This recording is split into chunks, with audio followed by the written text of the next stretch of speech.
There was a time in history when the dry toilet was still largely unknown. But now, in 2043, the dry toilet is the most common used sanitation technology around the globe. How did we get here? The journey was not easy. To answer that question, we must go back in time, all the way to the year 2023. It was the time of the water crisis around the globe, amplified by human-induced climate change. Major parts of China faced extreme temperatures. Dry conditions in Africa put millions at risk of starvation, and the American West experienced persistent lack of rainfall. In Europe, the summer's drought was the worst the continent had seen in 500 years. Finally, in 2027, the EU declared death to the flushing toilet.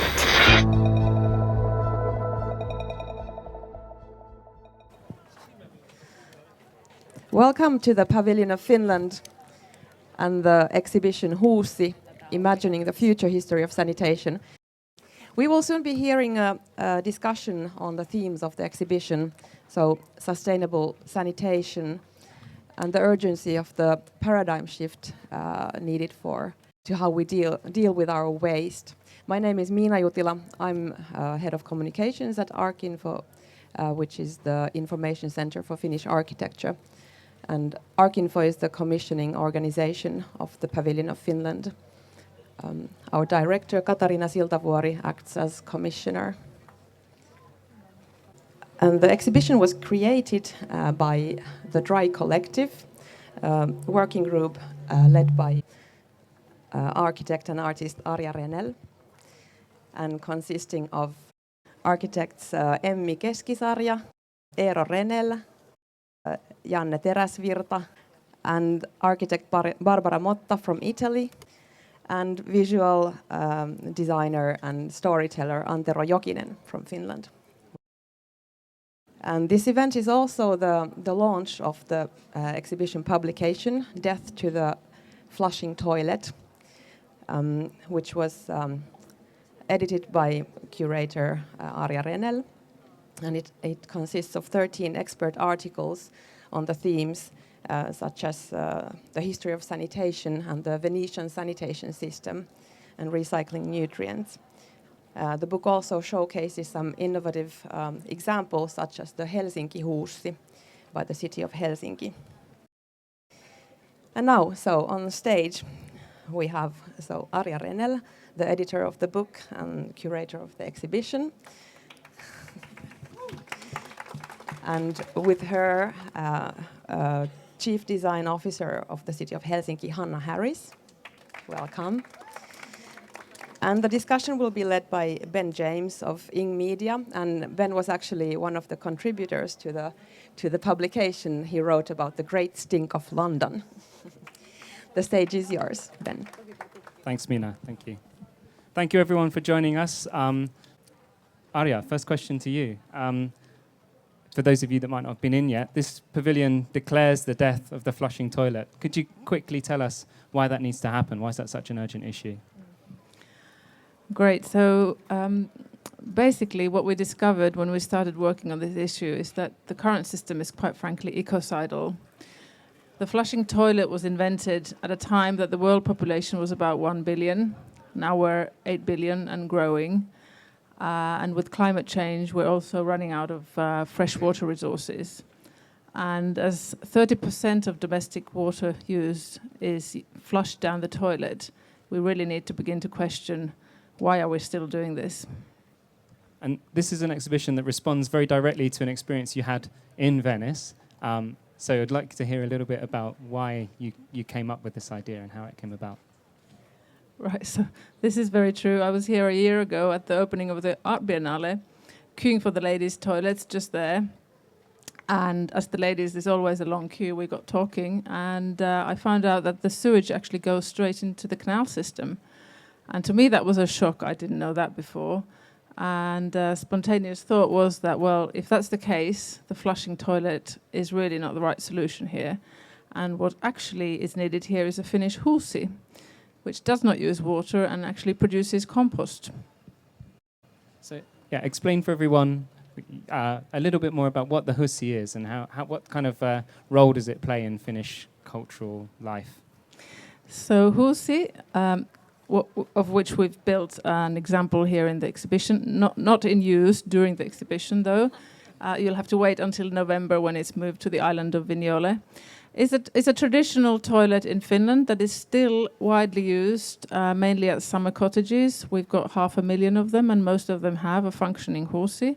So we as Finnish architects have a very comfortable relationship in sort of bringing up this subject. So we've all, if you look at the Finnish people, probably most of, or all of them have used a Huussi. I usually don't find anyone who hasn't. And Hanna, if we can bring you in, the Huussi is a very domestic scale kind of infrastructure, but in Helsinki you're kind of beginning the first steps towards looking at it from a city kind of point of view, city government point of view. Could you tell us a little bit more about what you're doing?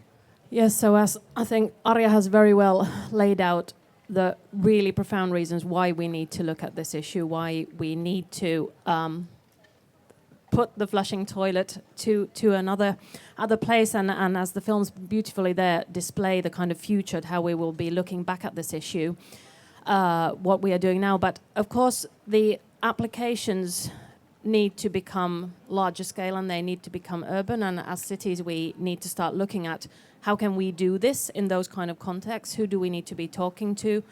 We know that the technology is there. There are beautiful examples in the exhibition here of different kind of urban solutions, different ways of doing this. And as cities, we need to kind of take on those learnings and start looking. What we've done in Helsinki at the moment, an example that's part of the exhibition as well, we have a project called, funnily enough, Helsinki Huussi, and that is a readaptation of that old technology which we have used in outdoor recreation areas in Helsinki. It's a very sympathetic design, a very kind of sustainable modular system that currently exists in two hugely popular outdoor areas in the city of Helsinki. Since 2021 we installed the first one, and we know now already of these areas that there's a huge demand to roll them out to up to 100 locations. So we know the general public, and I think this is a very important message here in Venice, that people use them, they're comfortable to use them, and they want more of them. So with that learning, something like cities, we need to look at what does that mean and how can we scale up those solutions. And Helsinki has a kind of long history of using city infrastructure as a kind of test bed for new technologies. How does this fit into that idea of the test bed city? Yes, indeed. So in this case, again, it's like a pilot test where we've taken all kinds of elements that are very much in line with what we're trying to do anyway with things like circular economy or also the design-led thinking, and taken that example and tested it out in those spots which have been most in need of them, and also where there haven't been any sanitary solutions. And when we look into the future, another kind of thing, for instance, that Helsinki, if you've been there, it's a city that's located by the sea with some 130 kilometers of shoreline running around, and with nature areas and recreation areas are a very important part of the urban infrastructure itself and of that kind of ecosystem. Now, we have areas there that are especially places like islands. We are currently opening up access to many of the islands around the city itself, and these, of course, would be the kind of natural, obvious place to expand and test how to take this technology further. And Arja, I guess Venice is similar in being a city of islands, and it's interesting to kind of people can experience the Huussi in Helsinki, but they'll also be able to very soon at the end of this exhibition experience a Huussi in Venice too. Could you tell us a bit about that initiative? Yes, so very early on when we started working on this project, we wanted to find connections with the local community and see ways of maybe finding places where we could have a functioning Huussi also during the exhibition. And thanks to Barbara, who is Italian, works locally near Venice and has studied in Venice, so she had some good connections here, and she found this local residents association who are building an agroecological park on the island of Venezia, which is just next to Venice. And as soon as they heard about this, Huussi, which they'd never heard of. They got very excited and they immediately wanted one. So we've been collaborating with them during this project, and basically this Huussi will then be moved for their use after the exhibition. And I guess it's important also to note that the materials used in the exhibition come from sustainable sources as well. You say a little bit. Yes, well, the Huussi is built from CLT timber, which comes from the sort of industrial leftover pieces. And all the panels that the videos are resting on will be used to build the roofs. And so we're kind of trying to create this zero waste exhibition as much as possible. And so far we've looked at Huussis on a domestic scale, on the scale of infrastructure that can go into places with delicate ecology. But this exhibition is about more than that. It's about how do we begin to look at the way that we manage our sewage within cities as well. What's the kind of next steps that we need to go through to get to a position where we're doing that? That's very true. We absolutely recognise that Huussi is a low-density countryside solution, although Helsinki has brilliantly introduced it into certain locations of the city. It works fantastically as well. But if we think about apartment blocks, urban buildings, we need to start looking for other solutions. And we were obviously working with a lot of different experts and research during this project, and we were very happy to discover that there are already pilot schemes that have been taking place since 15 years, where urban situations have been tackled with these new technologies, basically based on separating black water, which is toilet waters, from the other wastewaters, collecting the black waters, creating biogas, and then the process cleans up the mass, and it can be used for agriculture. So we were very happy to discover that these technologies actually already exist. They've been piloted in several European countries. Now we're challenging Helsinki to be maybe the first city in Finland who tries it out, but each country has to kind of go through their own loops and hoops with legislation, etc., and which organizations need to be involved, who has the ownership for this, etc. And of course, the first projects always need some extra funding because we're learning. But the exhibition really wants to be part of opening up that discussion and saying that this is we need to start asking these questions and finding which solutions suit which locations.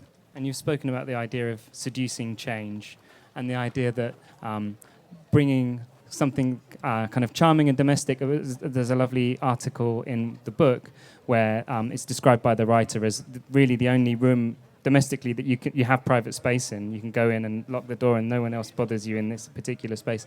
So what was it about that idea of seducing change that you wanted to incorporate into the pavilion by bringing the Huussi itself? Yes, so this was one of the very first thoughts that we realized that this Huussi that is very familiar to us Finns is often found when we have visitors from abroad as something that they might be very reluctant to try. But if they spend a long time at our cottage, at some point they've had to do it. But it's always a bit of a kind of like, maybe I don't need to go really, and in the end they do, and and then they're usually pleasantly surprised because it didn't smell, and this is interesting. But we recognize that we're facing a subject that we need to sell to the public, to the wider public who are not familiar with this. And in this case, I thought that as architects we can be clever and use design to make something that's so attractive, to seduce people to try something that they probably wouldn't otherwise. And then once they've tried it once, they're like, this is okay, and there we go. I think this is something that we really spot on to why it's such a great idea to have this exhibition here in Venice, in with also the special conditions of Venice, what that might mean. When you go inside there, I mean, it's the whole structure and how it's all put together. It is quite seductive actually, and it's like you can dry rehearse, you can see how it all works and what it is. But that's kind of absolutely key. And when you look at sort of what architecture and design can do in bringing about some form of image or an idea of what this might mean in our everyday lives. We do have the tech, we have various things.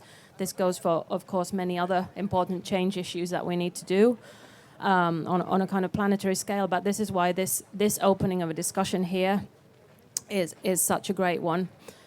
I also want to say perhaps that because how the Huussi itself works and how we know from the examples and the experience in Helsinki that user attachment is there, and people really, for instance, in the Helsinki Huussis, there are little things, they're like chalkboards where people can leave feedback, and it's really quite overwhelming that they want these structures. They kind of taking selfies at them at the heart-shaped sort of cutting out at the door. But there's that. It's not something that I don't want to go there or think about this. They want that. But the other aspect, of course, is how those structures also fit into a wider ecosystem also in cities. So, for instance, in Helsinki, the compost material, we can use it back in urban landscaping elsewhere in the city. So there's that. The kind of cycle doesn't end there; it goes further, and there are applications which are also beautifully illustrated in the exhibition about what happens with all the element of circularity of materials. I'm glad you sort of touched upon that idea of cities being involved in this as well, because one of the really important things about sanitation systems and industrial sanitation systems is that they're municipal. They're kind of subsidized by taxpayers, and they're regulated by law. So what are the kind of changes that we need to bring about to bring in cities and also property developers who might end up having to take on some more of the responsibility for the infrastructure of sanitation in future? I thought Hanna might answer this as the representative of the city, but well, there we are. The challenge is real. We as architects can be part of opening up this discussion. Researchers have been doing this for decades already. We need to get all the professional bodies that are involved in building cities, building sanitation, building houses involved, and finding new ways of collaborating and finding the reasons why we should be doing this. And initially, we do need funding to get this process going. And as kind of from the city point of view, I think here there's a really good starting point for different types of cities in different parts of the world with again, legal situations, ecological situations change, but there's a good starting point here for those elements, what you need to discuss, how you need to start doing it. You will need those early adapters, like in any, I don't really want to say new technology, because this is an old technology readapted, but you do need those early adapters and those examples of how it works, and we certainly have some of them in this exhibition. Maybe just something to add on to that is that ultimately, and what this exhibition is also about, is raising awareness about like why we need to start discussing this, why we need to recognize that the current system is not sustainable, and we need to start for looking for alternatives. And with that awareness, we need to start demanding for change, because that's how it goes. Politicians react to what people say and what people want. And with the film work in the pavilion, you've kind of visualized how that change might play out over the next 20 years. And could you say a little bit about how taking that kind of historic perspective kind of fits in also with the wider theme of the laboratory of the future? Exactly. I think the future, looking at this moment from the future perspective, came about when we were thinking that, well, how will we get people excited about this subject, which might initially sound a bit unsexy, maybe in the context of Architecture Biennale, about plumbing and excreta. But we thought that if we actually think that we realized as a team, we realized that, gosh, once we got into this subject, that why do we still have this system? It's so outdated already, but we don't see it. So we needed to create something that would open the eyes of everyone in a few minutes, And we thought the effective way of getting your mind into a flexible state would maybe be to time travel into the future, where people would tell why, that in 2023 we had this and that, exactly the things that we are experiencing: droughts, rivers drying out, fertilizers running out. So we need to recognize that the systems we've got in place now are already history, and this is what this archaeological excavation and the video work inside aim to do. Maybe it's worth discussing the role of agriculture in this as well. The idea that with the system of fertilizing fields with synthetic fertilizers is actually relatively new, perhaps kind of historically aberrant, and how do we need to kind of bring a circular kind of process back into that the system of agriculture? Absolutely. That was something that really shocked us all when we learned about it. We all are very familiar about the need to save water, but the other subject to do with the sanitation infrastructure is that currently we're treating our waste as waste, but actually it's a very valuable resource. It's full of all the nutrients needed for plant growth, and now they're going through chemical cleaning processes, or actually 80% globally of wastewaters are released directly into the waterways, which is shocking. The circularity is not working at the moment. We're in a linear system of industrially producing nitrogen fertilizers, mining phosphorus, and this is just not sustainable. Already scientists have recognized this, that we're at a crisis level in terms of nutrient cycles being broken.